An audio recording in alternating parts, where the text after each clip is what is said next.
નમસ્તે વિદ્યાર્થી મિત્રો, કેમ છો? મજામાં? આજના વિડીયો લેક્ચરમાં આપ સૌનું સ્વાગત છે. તો આજના વિડીયો લેક્ચરમાં આપણે ધોરણ 7 વિષય ગણિત ચેપ્ટર 14 સમમિતિ વિશે આપણે અભ્યાસ કરતા હતા. તો એમાં આપણે અગાઉના વિડીયો લેક્ચરમાં આપણે સ્વાધ્યાય 14.1ના 6 દાખલા સુધી આપણે અભ્યાસ કરી ગયા હતા. તો આજના વિડીયો લેક્ચરમાં આપણે સ્વાધ્યાય 14.1ના 7મા દાખલાનો અભ્યાસ કરીશું. તો જોઈએ વિદ્યાર્થી મિત્રો, સ્વાધ્યાય 14.1નો 7મો દાખલો. નીચેની આકૃતિઓ માટે સમમિતિની રેખાઓની સંખ્યા જણાવો. કે નીચેની જે આકૃતિઓ છે એ આકૃતિઓ માટે આપણે શું કરવાની છે? સમમિતિની રેખાઓની શું કરવાની છે? કેટલી સમમિતિની રેખાઓ છે એ રેખાઓની આપણે સંખ્યા જણાવવાની છે. તો પેલું આપણને આપેલું છે સમબાજુ ત્રિકોણ. તો સમબાજુ ત્રિકોણે કેટલી સમમિતિની રેખા હોય? તો સમબાજુ ત્રિકોણે 3 સમમિતિની રેખા હોય છે. એટલે કે આપણે જવાબ લખીએ કે સમબાજુ ત્રિકોણને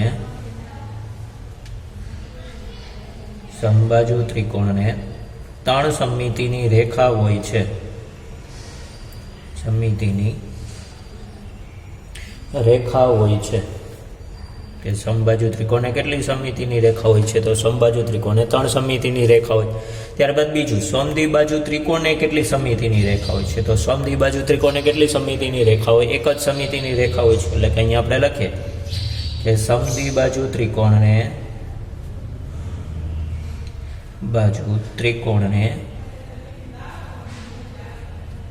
એક સમમિતિની રેખા હોય છે. સમમિતિની રેખા હોય છે. ત્યારબાદ જોઈએ તો સી આપણને આપેલું છે કે વિષમ બાજુ ત્રિકોણ. તો વિષમ બાજુ ત્રિકોણને કેટલી સમમિતિની રેખા હોય છે? તો વિષમ બાજુ ત્રિકોણને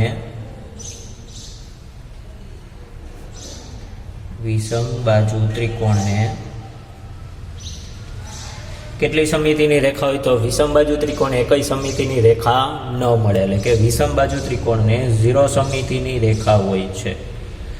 કે વિષમ બાજુ ત્રિકોણને 0 સમમિતિની રેખા હોય છે. ત્યારબાદ ચોરસ. તો ચોરસને કેટલી સમમિતિની રેખા હોય છે? તો આપણે આગળ અભ્યાસ કર્યો તે મુજબ કે ચોરસને 4 સમમિતિની રેખા હોય છે. એટલે કે અહીંયા આપણે જવાબમાં લખીએ કે ચોરસને 4 સમમિતિની રેખા હોય છે. ચોરસને 4 સમમિતિની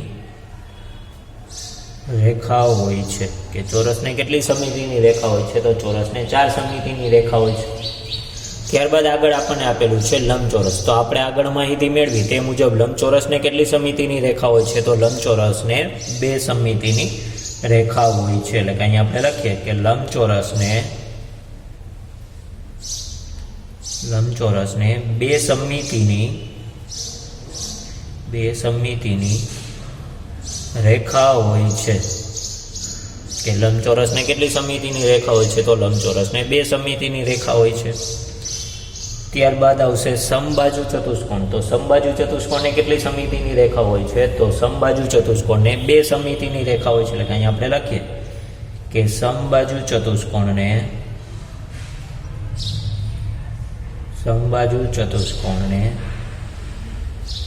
2 સમમિતિની રેખા હોય છે. કે સમબાજુ ચતુષ્કોણને 2 સમમિતિની રેખા હોય છે. ત્યારબાદ સમાંતર બાજુ ચતુષ્કોણ. તો સમાંતર બાજુ ચતુષ્કોણને એક પણ સમમિતિની રેખા હોતી નથી. એટલે કે લખીએ કે સમાંતર બાજુ ચતુષ્કોણને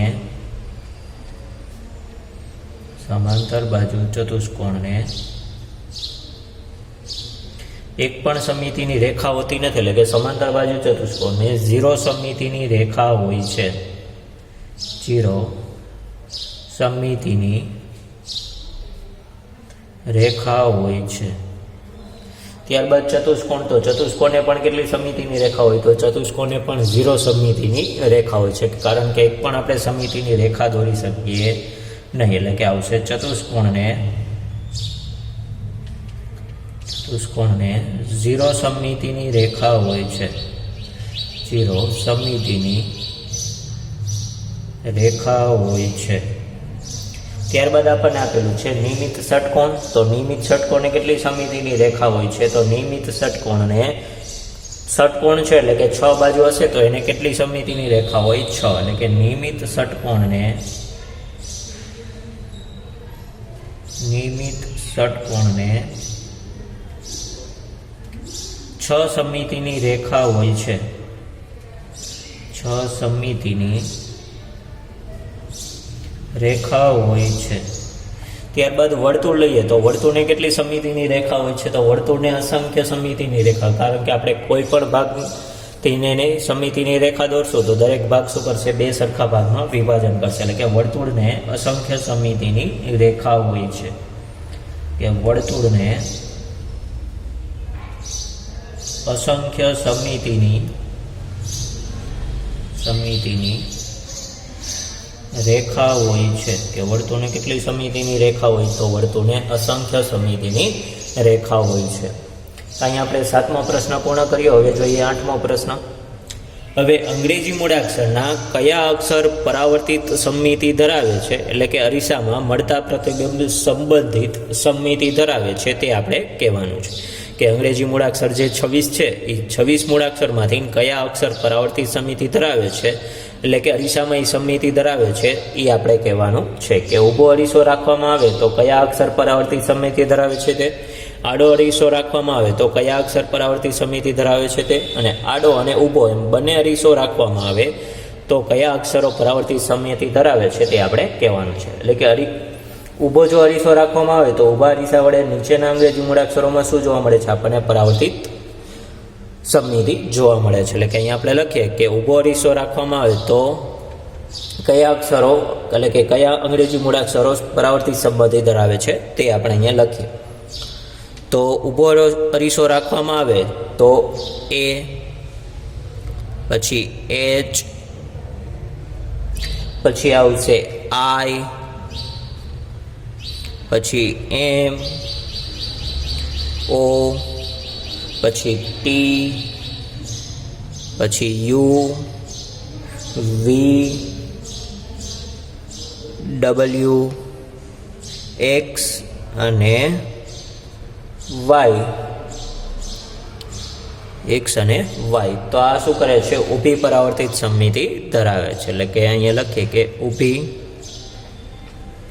પરાવર્તિત સમમિતિ ધરાવે છે. આ બધા જે અંગ્રેજી મૂળાક્ષર છે એ બધા કેવા? ઊભી પરાવર્તિત સમમિતિ ધરાવે છે. એટલે કે એ, એચ, આઈ, એમ, ઓ, પછી T, U, V, W, X અને વાય છે એ ઊભી પરાવર્તિત સમમિતિ ધરાવે છે. ત્યારબાદ કયા અંગ્રેજી મૂળાક્ષરો આડી પરાવર્તિત સમમિતિ ધરાવે છે? તો અહીંયા આપણે લખીએ કે બી, પછી સી, ડી, પછી ઈ, પછી એચ, આઈ, ઓ અને એક્સ. આટલા મૂળાક્ષરો છે એ શું કરે છે? આડી પરાવર્તિત સમમિતિ ધરાવે છે. એટલે કે અહીંયા આપણે લખીએ કે આડી પરાવર્તિત સમમિતિ ધરાવે છે. એટલે કે બી, સી, ડી, ઈ, એચ, આઈ, ઓ અને એક્સ છે એ કેવી સમમિતિ ધરાવે છે? તો આડી પરાવર્તિત સમમિતિ ધરાવે છે. ત્યારબાદ સી, આડો અને ઊભો એમ બંને અરીસો રાખવામાં આવે તો કયા અક્ષરો પરાવર્તિત સમમિતિ ધરાવે છે? તો અહીંયા આપણે બેયમાં હોય એવા અક્ષર આવશે. તો એચ છે એ આમાંય છે અને આમાંય છે. એટલે કે આડી પરાવર્તિત સમમિતિ ધરાવે છે અને ઊભી પરાવર્તિત સમમિતિ ધરાવે. એવી જ રીતે આઈ છે એ ઊભી પરાવર્તિત સમમિતિ અને આડી પરાવર્તિત સમમિતિ ધરાવે છે. પછી ઓ છે, પછી એક્સ છે એ આડી ધરાવે છે અને ઊભી એમ બંને પરાવર્તિત સમમિતિ ધરાવે છે. તો કયા આવશે? એચ, આઈ, ઓ અને એક્સ, કે જે આડી અને ઊભી એમ બંને પરાવર્તિત સમમિતિ ધરાવે છે. એટલે કે અહીંયા આપણે લખીએ, પેલું આવશે એચ, પછી આવશે આઈ, ઓ અને એક્સ. આડી અને ઊભી બંને પરાવર્તિત સમમિતિ ધરાવે છે. બંને પરાવર્તિત સમમિતિ ધરાવે છે. કે એચ, આઈ, ઓ, એક્સ છે એ આડી અને ઊભી એમ બંને પરાવર્તિત સમમિતિ ધરાવે છે. તો અહીંયા આપણે 8મો પ્રશ્ન પૂર્ણ કરી. હવે જોઈએ 9મો પ્રશ્ન. 3 એવા આકારના ઉદાહરણ આપો કે જેમાં સમમિતિની રેખા ન હોય. કે શું કરવાનું છે? 3 એવા આકારના આપણે ઉદાહરણ આપવાના છે કે જેમાં સમમિતિની એ રેખા એક પણ ન હોય. તો એનું આપણે ઉદાહરણ લઈએ તો પેલું ઉદાહરણ આપણે લઈએ છીએ અનિયમિત પંચકોણ. કે અનિયમિત પંચકોણ લેશું તો એનો આપણે એક પણ સમમિતિની રેખા દોરી શકીએ નહીં. એટલે કે આવશે અનિયમિત પંચકોણ કે જેમાં સમમિતિની રેખા આપણને એક પણ ન મળે. પછી બીજું આપણે ઉદાહરણ લઈએ તો આવશે વિષમ બાજુ ત્રિકોણ. કે વિષમ બાજુ ત્રિકોણને પણ એક પણ સમમિતિની રેખા ન મળે. એટલે કે વિષમ બાજુ ત્રિકોણ કે વિષમ બાજુ ત્રિકોણને પણ એક પણ સમમિતિની રેખા ન મળે. ત્રીજું આપણે લઈએ તો ત્રીજું કયું આવશે? તો અનિયમિત ષટકોણ લઈ શકો, અનિયમિત અષ્ટકોણ, અનિયમિત સપ્તકોણ. આ બધા કેવા થશે કે જેને આપણે એક પણ સમમિતિની રેખા ન દોરી શકીએ. તો અહીંયા આપણે ચતુષ્કોણ છે તો ચતુષ્કોણ પણ એવો આકાર થશે કે જેને એક પણ સમમિતિની રેખા ન હોય. તો અહીંયા આપણે લખીએ છીએ કે ચતુષ્કોણ. તો ચતુષ્કોણને પણ એક પણ સમમિતિની રેખા ન મળે. કે 3 એવા આકારના ઉદાહરણ આપવાના હતા કે જેમાં સમમિતિની રેખા ન હોય. તો અનિયમિત પંચકોણ છે એને પણ એક પણ સમમિતિની રેખા ન હોય. વિષમ બાજુ ત્રિકોણ અને ચતુષ્કોણ છે એને પણ એક પણ સમમિતિની રેખા ન હોય. તો અહીંયા આપણે 9મો દાખલો પૂર્ણ કર્યો. હવે જોઈએ 10મો. નીચેની આકૃતિઓની રેખિક સમમિતિને બીજું કયું નામ આપી શકાય? કે નીચેની જે આકૃતિઓ છે એની જે રેખિક સમમિતિ હોય એ રેખિક સમમિતિને આપણે બીજું કયું નામ આપી શકાય? તો સમદ્વિબાજુ ત્રિકોણને કેટલી સમમિતિની? તો એક રેખિક સમમિતિ હોય તો એની જે રેખિક સમમિતિ છે ને આપણે સમદ્વિબાજુ ત્રિકોણની મધ્યગા છે એવું આપણે બીજું નામ આપી શકીએ. એટલે કે સમદ્વિબાજુ ત્રિકોણની જે રેખિક સમમિતિની રેખા જે દોરેલી છે ને આપણે બીજા કયા નામ આપી શકીએ? તો બીજું આપણે સમદ્વિબાજુ ત્રિકોણની મધ્યગા એવું આપણે નામ આપી શકીએ. એટલે કે લખીએ સમદ્વિબાજુ ત્રિકોણની મધ્યગા. સમદ્વિબાજુ ત્રિકોણની મધ્યગા. કે સમદ્વિબાજુ ત્રિકોણની જે રેખિક સમમિતિ ધરાવતી રેખા છે એને આપણે સમદ્વિબાજુ ત્રિકોણની મધ્યગા પણ કહી શકીએ. ત્યારબાદ બીજું વર્તુળ. તો વર્તુળમાં જે દોરેલી રેખિક સમમિતિની રેખા હોય ને આપણે શું કહી શકીએ? વર્તુળનો વ્યાસ કહી શકીએ. કારણ કે વર્તુળને પરના બે બિંદુને જોડતો જે રેખાખંડ હોય એને કહેવાય વર્તુળનો વ્યાસ. તો આ પણ એમ જ થશે કે જે વર્તુળનું બે સરખા ભાગમાં વિભાજન કરે એને કહેવાય રેખિક સમમિતિ.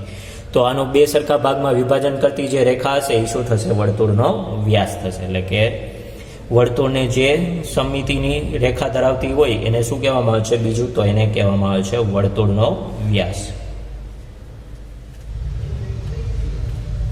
વર્તુળનો વ્યાસ કે વર્તુળની જે રેખિક સમમિતિ ધરાવતી રેખા હોય એને શું કહેવામાં આવે છે? વર્તુળનો વ્યાસ. તો અહીંયા આપણે સ્વાધ્યાય 14.1 પૂર્ણ કરીએ છીએ. આવતા વિડીયો લેક્ચરમાં આપણે આગળના સ્વાધ્યાયનો અભ્યાસ કરીશું. તો ત્યાં સુધી દરેક વિદ્યાર્થી મિત્રોને જય હિન્દ, જય ભારત.